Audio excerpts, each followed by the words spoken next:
Good evening, all. It's Tuesday, March 19th, 2024, 7 p.m. I call the city council meeting. I call to order. Roll call. Councilman Becker, Here. Councilman Jekyll, Here. Councilman Lesko here, Here. Councilman Schultz, Here. President Johnson. Here. Item 3, public hearings. We have none tonight. Item 4, public comment. City council will receive comments from city residents. Comments are generally limited to 3 minutes per individual.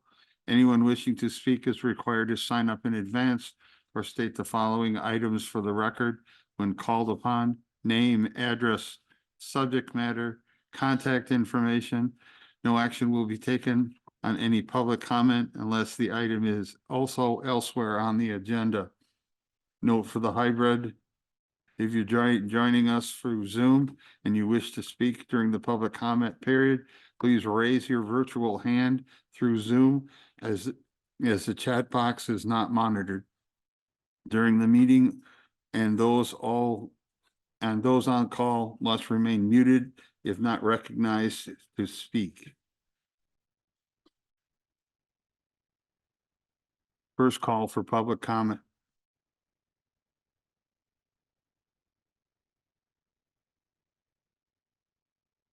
Second call for public comment.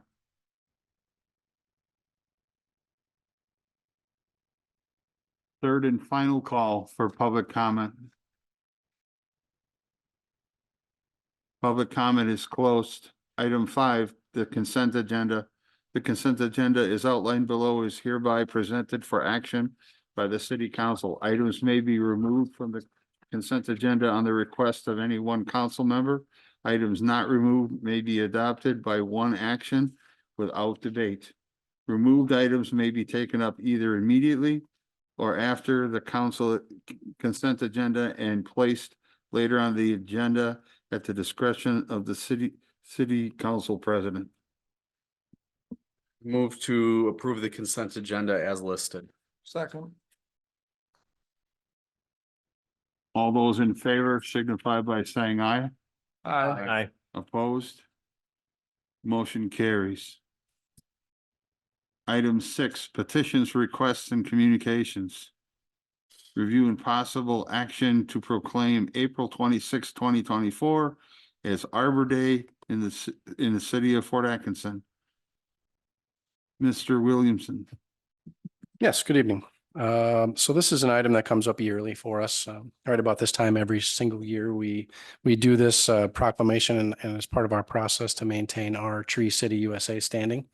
So this item in 2024, the National Arbor Day Foundation has designated Friday, April 26th as Arbor Day, and the foundation encourages nationwide celebrations of this event through volunteerism through the community and other community events. The city of Fort Atkinson and the foundation are encouraging many of different types of celebrations, including hiking in the forests, learning about trees, drawing one's favorite trees, and planting trees. And we have a bunch of these different activities can be found on celebratearborday.com. So again, this is just something we do every year as part of our Tree City USA standing.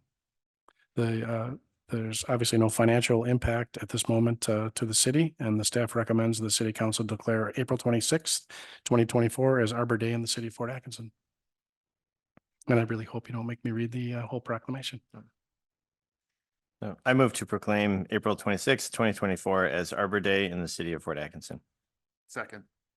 Any further discussion? I just have one question. What, Sure. does the city like get anything more than just a sign on the city entrances for, you know, Nope. Tree We City? get a sign, we get a nice little placards we can add to the sign, and we get a flag every year. So, and that's just a designation that we hold. It requires us to do a few other things. We do maintain the trees and whatnot, but we don't get any financial benefit from being Tree City. Any further discussion? We have a motion and a second. All those in favor signify by saying aye. Aye. Opposed? Motion carries. Thank you. Item 7, resolutions and ordinances. Tonight we have none. Item 8, reports of officers, boards, and committees. The city manager's report, Ms. Hausman. Thank you. In-person absentee voting for the April 2nd spring election and presidential preference primary started today in the city clerk's office. Polls are open on election day from 7 a.m. to 8 p.m. in the municipal gym. Be sure to check out a sample ballot before you vote. In addition to the local school board and city council races and a referendum, as well as the presidential preference primary, there are also 2 state constitutional amendments on the ballot. So sometimes people don't remember those and they're not quite prepared when they go. So check out a sample ballot before you vote. Progress on the Public Works and Parks Operations Facility construction project continues. The salt shed is on track to be finished by the end of the week and concrete sealed for salt by April 16th.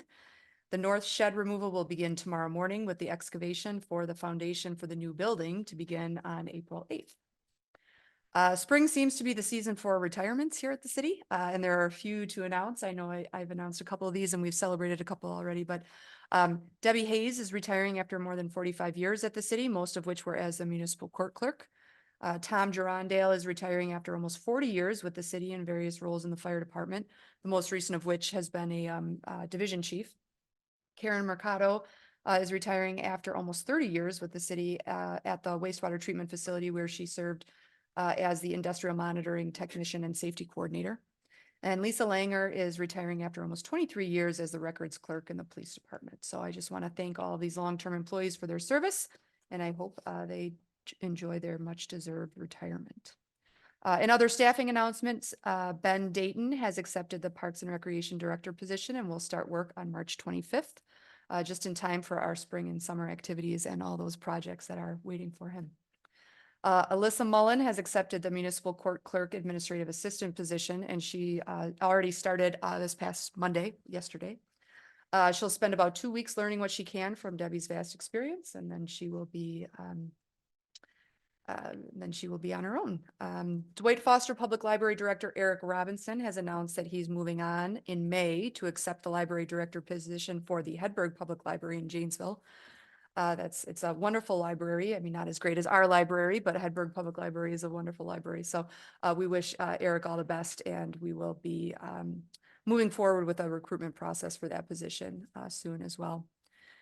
In road construction news, the water main work began on Rogers Street, Clout Street, Zafke Street, Caswell Street, and Nelson Street already. And the sewer work that's on Park Street is set to begin on Thursday. So we'll have a lot of projects going on here. Also, the Horde Historical Museum is currently displaying the 62nd annual Mary Horde Art Show. The show is one of the oldest in the community, one of the oldest community art shows in the state, and is the only show in Port Atkinson that's open to all students and artists of all ages. The show has 643 pieces of art from all 4 public elementary schools, the middle school, and 3 private schools, as well as homeschool families. The show is open until the 30th of March, and then the second part, which is open to high school students and adult artists, registration begins on April 2nd. So if you get a chance, please head over to the museum. And that's all I have today. Thank you. Item 9, unfinished business. Tonight we have none. Item 10, new business, review and possible action relating to a certified survey map for St. Paul's Lutheran Church and School located at 309 Bluff Street. Mr. Drager. Hello.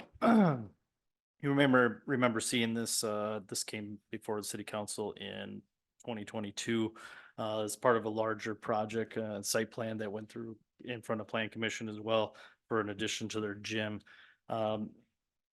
Site plans in our ordinances do not expire. However, CSM approvals do expire if they're not recorded within the first 12 months. So this is basically just a renewal of that recommendation or that approval. One thing of note on that original approval was the need for a stormwater easement, which was placed onto the current CSM that we've been provided. So that recommendation has been fulfilled. So I guess I'll take any discussion. Otherwise, staff and Plan Commission recommend approval by the city council.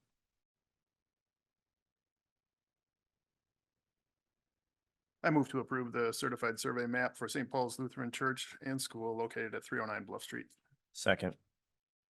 Any further discussion? With a motion and a second, all those in favor signify by saying aye. Aye. Opposed? Motion carries.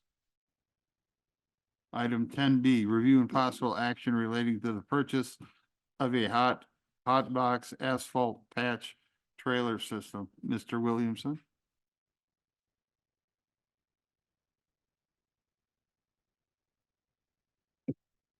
Okay, thank you again for having me. This is a rather long memo, so I'll summarize.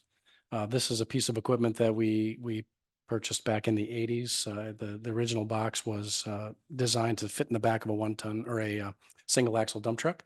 And it holds 4 tons of hot mix asphalt, keeps it warm all day for us so we can run around town and patch potholes and do some base patching in our streets. That original box was built in 1972, and it has slowly failed for the last 4 or 5 years, and it's slowly marched to its death. So what we did in the last year's budget process, we placed a CIP amount to purchase a new hot box. This one will be a trailer unit, which can be pulled by a 1-ton pickup truck, which will allow us a little more flexibility. It generally does the same thing as the one that we have, but hopefully will be much newer and much more reliable. This unit originally was budgeted in the CIP for $49,000. I took the original amounts that we got from the dealerships and marked it up to what I thought was an appropriate level.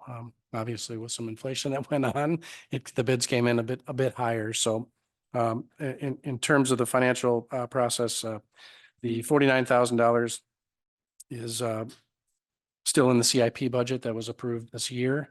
And the $2,770 I would like to take from the existing supply budget that we have for our street machines. In essence, I'm going to trade the $2,700 we would spend to try to limp this thing along for another year and purchase another hot box. So in essence, the staff would recommend approval of the purchase of a hot box asphalt patch trailer from a company called MPE, Midwest Paving Equipment, in the amount of $51,770. I'm assuming this hot box is seasonal. We're not doing this in December, correct? No, this will be a year-round unit. So this is also a unit that can keep our cold patch warm and pliable while we work with it in the wintertime. Excellent. Mhm. I think this makes sense. I will move to approve the purchase of the Falcon Hotbox Asphalt Patch Trailer System from Midwest Paving Equipment, Inc. in amount not to exceed $51,770. Second. Further discussion?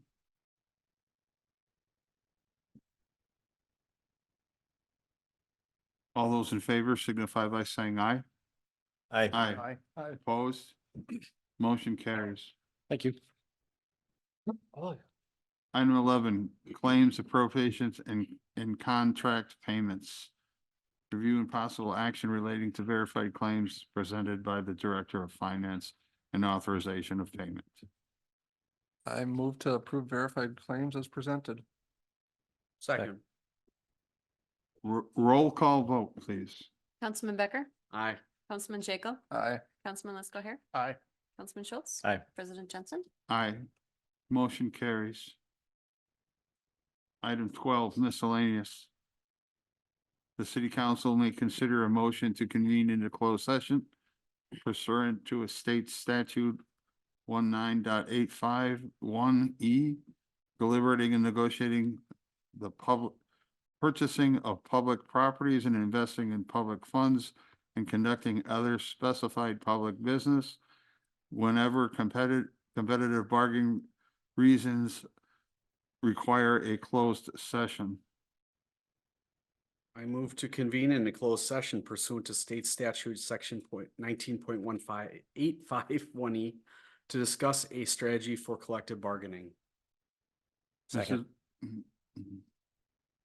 This is also a roll call vote, please. Councilman Becker, Aye. Councilman Jekyll, Aye. Councilman Lesko Hair, Aye. Councilman Schultz. Aye. President Jensen. Aye. We're now in closed session.